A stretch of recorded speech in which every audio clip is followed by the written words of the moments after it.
noite. São 6h31 e os termômetros marcam 20 graus em Curitiba. Eu sou Kelly Andressa e nessa edição você vai ouvir...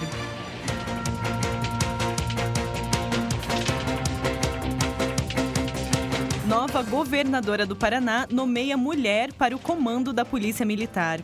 Campeonato de futebol para os jovens da periferia começa amanhã.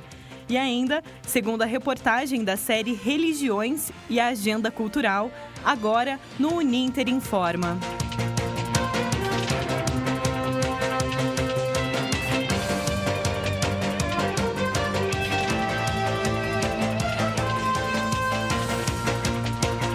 Estamos ao vivo no Rádio Jornal Laboratório do curso de jornalismo Uninter. Acesse nossa página no Facebook, Rádio Web Uninter, e interaja conosco ao vivo.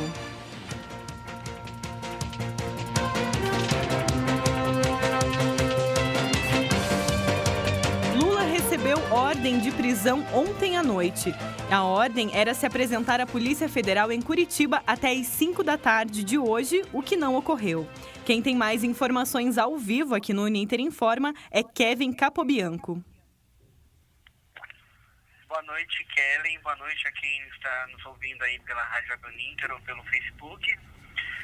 Na tarde de ontem, como você já disse, o juiz Sérgio Moro despachou uma decisão que pede a apresentação voluntária do ex-presidente Lula à Polícia Federal em Curitiba, que terminou hoje às 5 horas da tarde. Esse despacho foi emitido depois que o Tribunal Regional Federal negou um outro habeas corpus do ex-presidente Lula. Logo após sair a decisão sobre essa prisão que deveria ser apresentada aí na Polícia Federal em Curitiba, ele saiu do prédio do Instituto Lula em São Paulo e foi para o Sindicato dos Metalúrgicos do ABC em São Bernardo do Campo, ainda no estado de São Paulo. O petista ainda permanece ali no prédio do Sindicato dos Metalúrgicos e durante a tarde o PT já cogitou que o Lula perderia alguns advogados por não se entregar, pois estaria numa situação delicada. Ainda ele não pode ser considerado foragido, e sim uma situação meio assim que ele vai se complicar ainda mais, mas ainda não é considerado foragido. A polícia, como já passou do horário aí legalmente das 18 horas, a polícia não pode efetuar a prisão, ao menos que ele tenha feito um acordo, a defesa tenha feito um acordo com a polícia. Entretanto, eles só podem cumprir a ordem do juiz no sábado. Em Curitiba, no prédio da Superintendência da Polícia Federal, manifestantes contra e a favor foram expulsos, vamos dizer assim, do local dentro ali do estacionamento do prédio da polícia, porque tiveram manifestantes que entraram em confronto ali, estavam dificultando a passagem de pessoas que estavam utilizando o serviço da Polícia Federal, que estavam acontecendo normalmente, como emissão de passaporte. Como já passou aí então do horário, repetindo, Lula está numa situação delicada, ele ainda não é considerado foragido. E até o momento essas são as informações apuradas. A qualquer momento a gente pode voltar com mais informações durante o Uninter Informa. Kelly. Certo, obrigado, Kevin. E o Rádio Jornal Uninter Informa continua a série sobre religiões. No último programa, a gente conheceu um pouco mais da Umbanda. Nesta semana, vamos falar sobre a religião católica, que segue os princípios disseminados por Jesus Cristo. O catolicismo está entre as 3 maiores religiões do mundo e possui, só no Brasil, mais de 100 milhões de fiéis.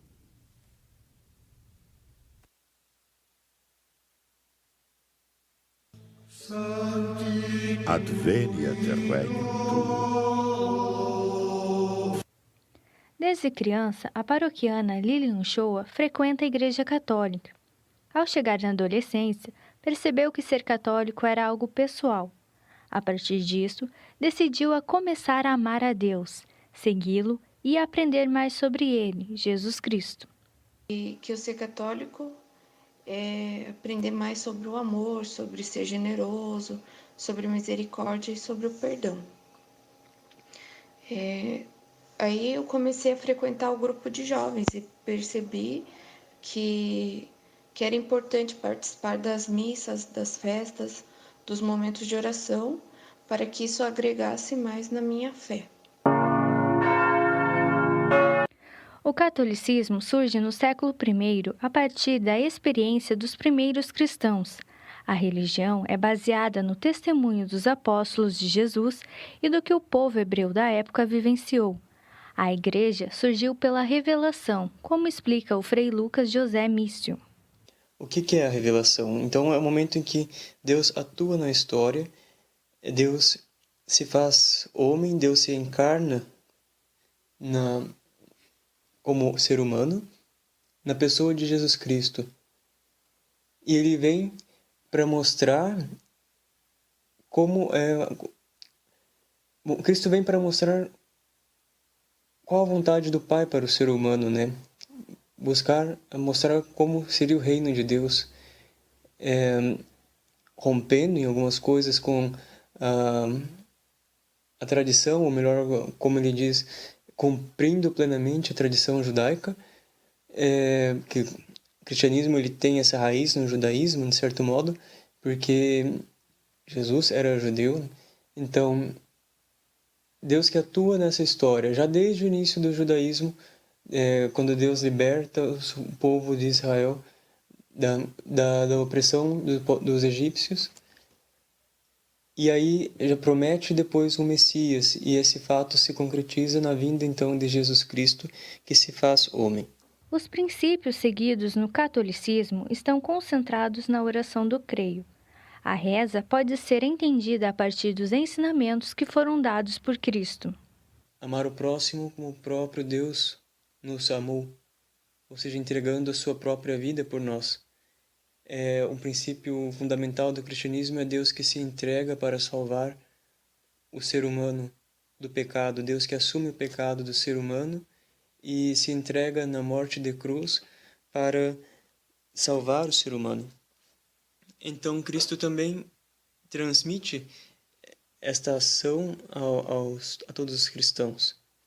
Ou seja, os cristãos eles também devem se doar ao próximo e amar como o próprio Deus nos amou nesse ato de doação. Viver o catolicismo é procurar construir uma relação com um Deus que não está longe do ser humano, mas sim próximo e que busca uma relação com o devoto. Então, temos na imagem da Trindade a imagem do que nós, ser humano, também devemos buscar, que é comunhão, né? Então, Deus Pai, Deus Filho e Deus Espírito Santo estão em comunhão entre si e querem estar ainda mais em comunhão conosco. E também nós, seres humanos, entre nós mesmos e com Deus, devemos buscar essa comunhão.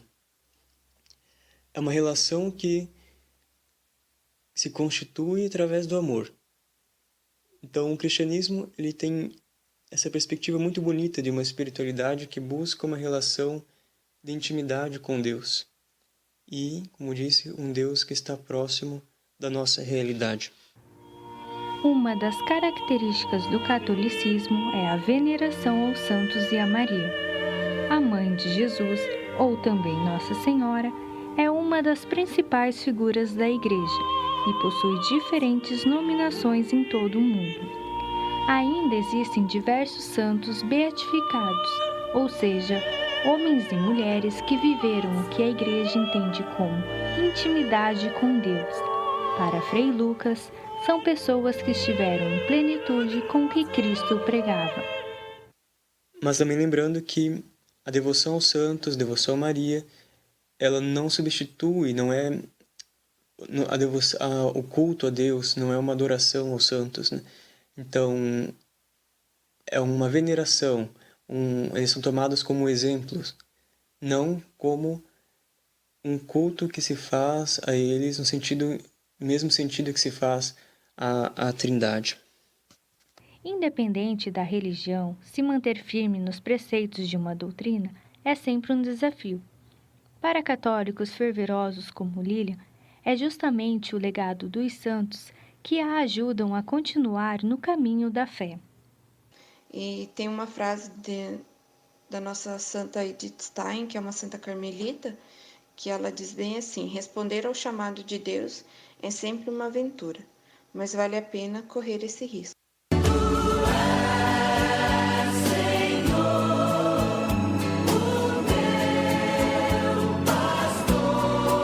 Thaís Pullman para o Uninter Informa.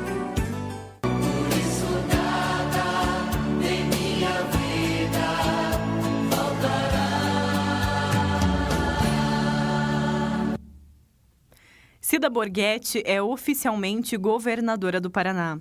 Cida assume depois de Beto Richa renunciar o cargo para se candidatar ao Senado nas eleições de outubro. E aos poucos vão sendo confirmados os nomes que farão parte do governo de Cida Borghetti. Uma das principais novidades é a escolha de uma mulher como comandante-geral da Polícia Militar do Paraná, a coronel Audilene Rosa de Paula Dias Rocha. Ela será a primeira mulher a ocupar o posto que, por 164 anos, foi exclusivamente masculino. As informações são do jornalista Rogério Galindo, da Gazeta do Povo.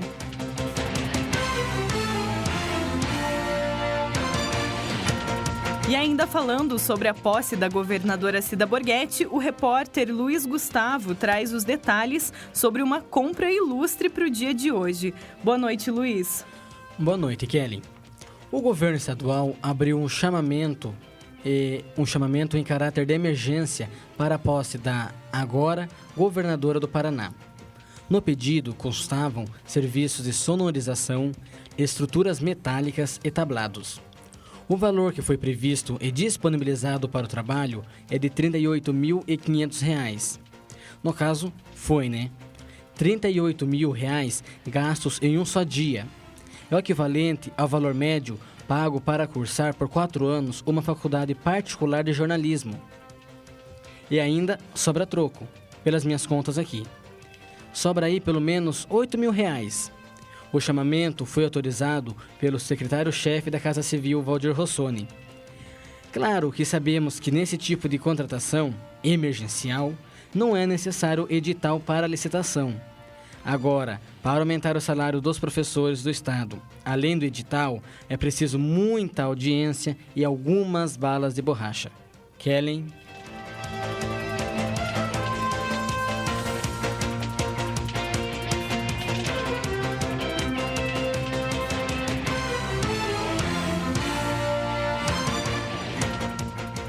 O WhatsApp possui 120 milhões de usuários no Brasil.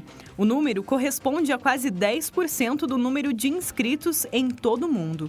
Por isso, Missão Impossível é a maneira como o pesquisador Fábio Malini defende as tentativas de verificar as fake news no WhatsApp. Um exemplo foi a eleição de 2014, que acabou sendo titulada Eleição WhatsApp. O aplicativo acabou ocupando um papel central na circulação de informações, tanto verdadeiras quanto falsas. As informações são do jornal Nexo.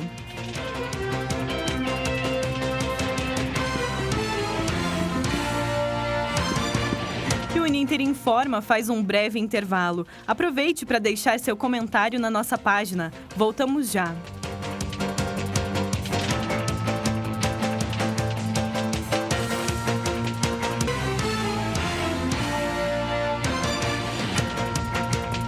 Voltamos com o Uninter Informa. Eu sou Kelly Andressa e este é o Rádio Jornal Laboratório do curso de Jornalismo Uninter. Acesse a nossa página em Facebook, @jornalismo Uninter, e interaja conosco ao vivo. Quem está sintonizado é o Emanuel Andrade, também Marina Portes, Calica Sidney e Guilherme Carvalho. Muito obrigada pela companhia.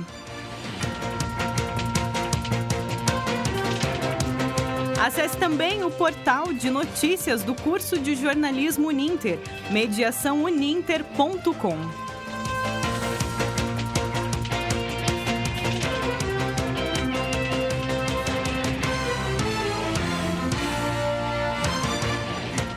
No dia 7 de abril é comemorado o Dia do Jornalista. A data é em homenagem a Líbero Badaró, jornalista assassinado por inimigos políticos nesta data, em 1830. Ainda hoje, esses profissionais responsáveis por apurar, checar e levar informações relevantes para a população são perseguidos e desvalorizados. Este é o tema da opinião de hoje com a repórter Larissa Oliveira.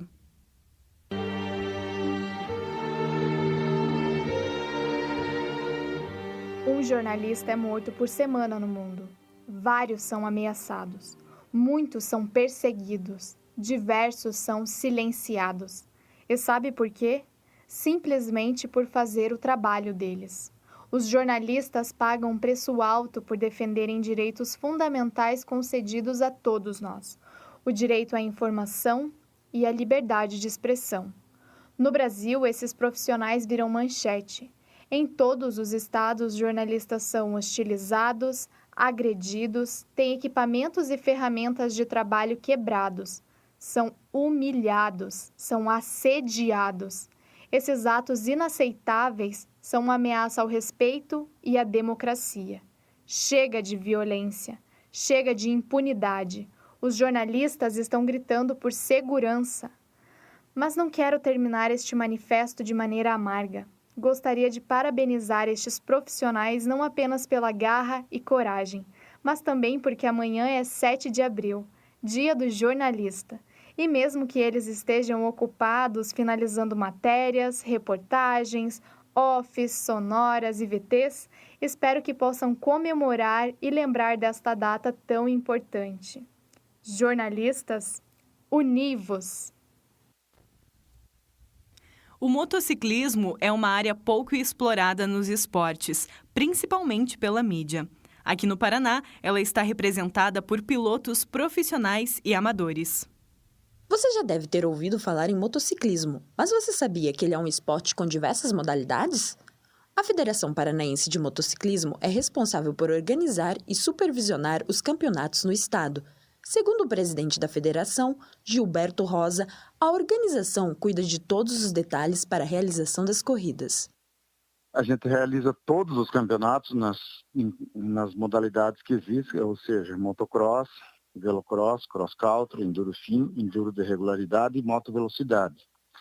E cada campeonato disso aí tem no mínimo 5 etapas no ano, de 5 a 8 etapas cada um. E também tem as copas regionais, né? O qual daí elas, tipo Copa Oeste, Copa Norte, Copa Sul, que daí elas são também mais ou menos de 6 a 8 etapas também cada uma. É possível ver desde criança de colo até idosos assistindo corridas de todas essas modalidades. Apesar do motociclismo ter um público amplo, Gilberto lamenta que na mídia o esporte não tem o seu lugar ao sol. A mídia não valoriza a gente, entende? Porque às vezes eu brinco com o pessoal, nós vamos ter que fazer que nem o futebol, começar a quebrar ônibus, jogar vaso sanitário na cabeça dos outros para começar a aparecer, entende? O futebol é uma coisa que só dá pancadaria e baixaria e está na mídia direto, né? Mas eu acho que seja pelo volume de dinheiro que é envolvido, né? Que o nosso, por exemplo, o nosso evento ainda é um esporte, ele é elitizado, mas ainda não se tem tanto dinheiro circulando nos eventos. Além das modalidades de corrida, o motociclismo também tem categorias para profissionais e amadores. O piloto Jean Ramos alerta que quando se trata de corridas profissionais, não basta subir na moto e acelerar. Quando vai subir nas categorias, vai se aproximando do nível profissional, já começa um outro tipo de preparação, uma preparação fora da moto também. Como parte física, parte alimentar também, que influencia bastante, a preparação na academia. Às vezes o piloto precisa de um acompanhamento de um psicólogo, de um fisioterapeuta, então é uma equipe inteira por trás. O esporte não é fácil e envolve riscos. Pedro Fernandes começou cedo no motociclismo, mas um acidente o tirou das pistas. Parei há cerca de 2 anos aí por algumas fraturas que eu tive, né? Tive que fazer cirurgia no joelho devido a uma queda que eu tive num treino. Mas mesmo assim, parei com o profissional, mas mesmo assim eu continuo treinando por hobby e faço treinamento de algumas crianças. Existem alguns pilotos se destacando profissionalmente nos campeonatos de motociclismo, mas também há algumas pessoas que correm por hobby nos finais de semana. Como em qualquer área, nem mesmo o amadorismo tira o amor ao esporte. Jennifer Oliveira, para o Uninter Informa. o Paraná vai sediar pela primeira vez um campeonato de futebol entre comunidades do Brasil. O objetivo é promover a inclusão social e a paz nas periferias. O evento é organizado pela Central Única das Favelas. A CUFA. Podem participar meninos e meninas moradores de várias comunidades do Brasil entre 14 e 17 anos. A disputa movimenta em média 100 mil jovens por ano. Na primeira fase, teremos as peneiras para selecionar as equipes que representam o estado na competição. São 16 times no masculino e 8 no feminino. A organização espera que 90 comunidades de Curitiba e região participem do evento. As seletivas são todas amanhã. Em Curitiba, os jogos ocorrem nos campos da Vitória Régia, na SIC, e em Colombo, no campo Bola de Ouro. Serão 18 atletas selecionados pelo treinador de cada equipe. A divulgação dos escolhidos está programada para os dias 19 e 22 de abril. Já a abertura da Taça das Favelas é no dia 5 de maio. As inscrições das equipes podem ser feitas no site taçadasfavelas.com.br. As informações são do site porém.net. Obrigada, Alisson. Então, repetindo, as inscrições podem ser feitas no site taçadasfavelas.com.br.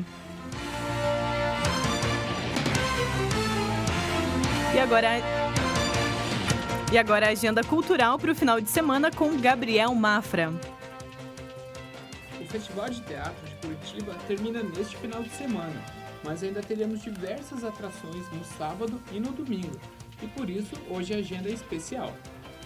Na primeira sugestão, a peça Guardas do Taj, dos atores Reinaldo Giannichini e Ricardo Tosi. Ela faz parte da mostra do festival e tem apresentações no sábado e no domingo, a partir das 9 da noite, no Teatro Guaíba.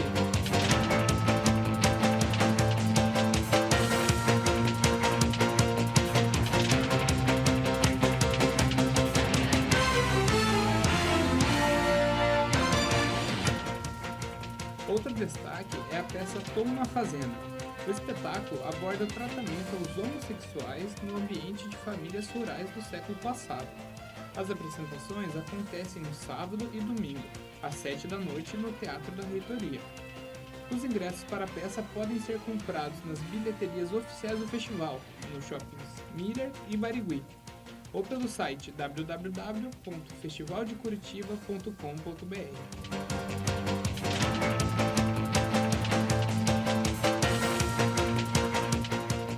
Para fechar o festival, temos o evento culinário Gastronomix. São mais de 30 chefes da alta gastronomia brasileira que trazem opções para todos os gostos.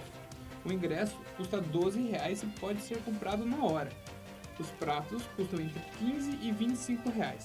O Gastronomix acontece no sábado e no domingo, das 11 da manhã até às 6 da tarde no Museu Oscar Niemeyer.